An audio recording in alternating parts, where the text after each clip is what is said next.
এর মধ্যে চেন নেই তো। ওই তো ওখানে বাক্স আছে। ভিডিও চালু করে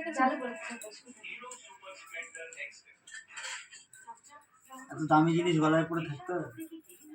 নমস্কার বন্ধুরা, আপনারা ভালো আছেন? আমি ভালো আছি, আশা করছি আপনারা ভালোই আছেন। আর কি ছোট্ট সংসারে স্বাগত জানালাম সবাইকে।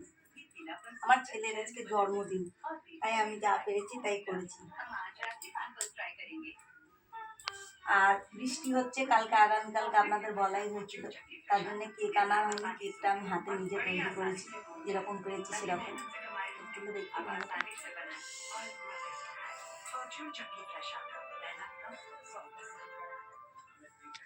আপনারা সবাই আশীর্বাদ করবেন আমার ছেলেকে। আমাদের কোনো নিয়ম নেই, তাই আমরা কিছুই করিনি, খালি একটু সাজিয়ে দেওয়া হয়েছে। আপনারা যে যেখানে থাকবেন সুস্থ থাকবেন, ভালো থাকবেন। এখানে ভিডিওটা শেষ করলাম, টাটা, ভালো থাকবেন। লাইক কমেন্ট শেয়ার করে দেবেন, আর ভুলে গেলে ক্ষমা করে দেবেন।